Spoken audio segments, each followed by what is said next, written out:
Meals یہ اکثر کہتے ہیں کہ لوگ انہیں کہتے ہیں کہ جو تمہیں گھبراہٹ ہو رہی ہے یہ تمہاری شخصیت کی کمزوری ہے. وہ کہتے ہیں کہ مرد کو تو درد ہونا نہیں چاہیے, تم تو ایک کمزور شخصیت ہو.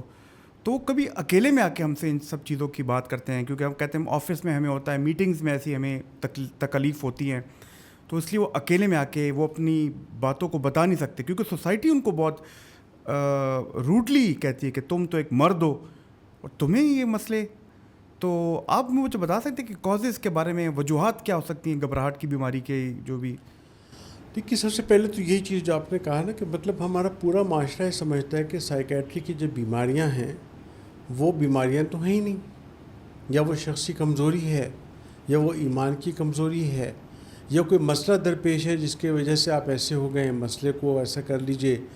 آپ مطلب ایسے تو آپ کو بھی بہت سارے مریض ملتے ہوں گے کہ جی ہم عمرہ کرنے گئے تھے وہاں پہ مطلب ہے کہ لیکن طبیعت ٹھیک نہیں ہوئی, یا ہمیں بہت زیادہ ڈپریشن ہو رہا تھا, اس کو میں نے مطلب مری بھی گھما دیا لیکن اس کا تو مزاج ہی نہیں ملتا, مری بھی گھما ہاں دی. مری بھی گھما دیا.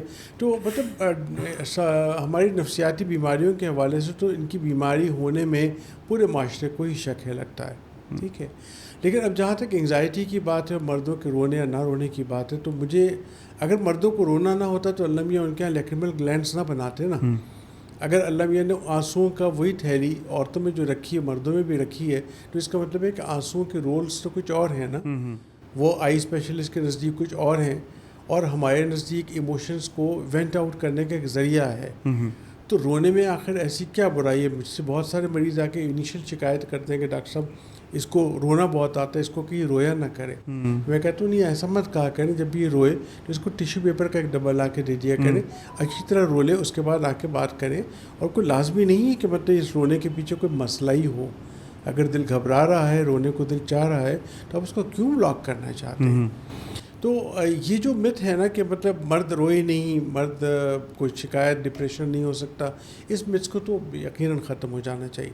اب جہاں تک آپ کے سوال کا تعلق ہے کہ انگزائٹی کی ایٹیالوجی کیا ہے, اس کے کازز کیا ہیں, تو آبویسلی اس کے اوپر تو آپ کو پتہ ہے کہ چیپٹرز کے چیپٹرز لکھے ہوئے ہیں, اور جب بھی چیپٹرز کے چیپٹرز کسی چیز کے لکھے ہوں تو اس کا مطلب ہے کہ اصل بات تو نہیں پتہ چل رہی.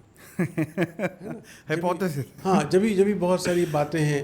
اب وہ بچپن سے لے کے ارلی پیرنٹنگ یا ارلی چائلڈہڈ سے لے کر, اور کوئی ایسے واقعات ایسے ہو گئے, لرننگ میکینزم اس میں آ جاتا ہے کہ آپ نے کیا لرن کیا, اس میں کوگنیٹیو تھیوریز آ جاتی ہیں, اس میں آپ کا جو سسٹم ہے وہ اوور سینسٹیو ہو گیا. پر کیوں آپ کا اوور سینسٹیو ہو گیا نہیں پتہ. پرسنالٹی فیکٹرز ہیں, پورا کا پورا ایک ایکسس پرسنالٹی کا ہے, جس کو ہم کہتے ہیں کہ اینگزائٹی پرون پرسنالٹیز ہوتی ہیں. اب وہ اینگزائٹی پرون کیوں ہو جاتی ہیں؟ تو یقیناً اس پہ بچپن کی اٹھان کا بھی ذکر ہوتا ہے, اس میں پیرنٹنگ کا بھی ذکر ہوتا ہے.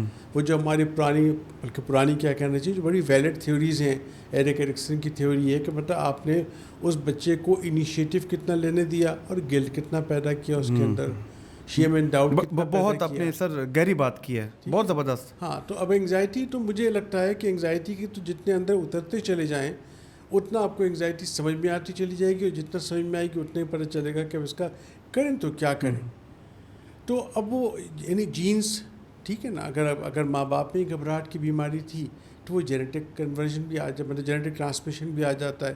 لیکن جن ماں باپ کو گھبراہٹ کی بیماری ہے وہ انوائرمنٹ بھی تو ایسے ہی دیتے ہیں نا بچوں کو, کہ جس میں تھوڑا سا فوبیا ہو, جس میں تھوڑا سا چھوٹی چھوٹی باتوں کے اوپر بڑا ان کو لینے کا انداز ہو, تو وہاں سے چیزیں چلتی ہیں. اور اگر ایک اسٹیپ اور انگزائٹی کے اندر جائیں گے تو پھر اس کی بات تھوڑا سا بعد میں کر لیتے ہیں. لیکن یعنی اپنے آپ کے سوال جو کیا تھا, اپنے جواب کو میں سمرائز کر لوں کہ اس میں موروثیت بھی آتی ہے, یعنی وراثت میں بھی کچھ چیزیں ملتی ہیں. پھر آپ کی جیسے پرورش ہوئی ہے, کس حد تک اس ہارش پیرنٹنگ ہوئی ہے, کس حد تک ایسی پیرنٹنگ ہوئی ہے کہ جہاں پہ آپ کو ڈونٹس تو بہت سکھائے گئے, ڈوز پہ کمزور رکھا گیا. وہ جو بہت ارلی تمیز سکھانا شروع کر دیتے ہیں بعض معاشرے یا بعض والدین میں.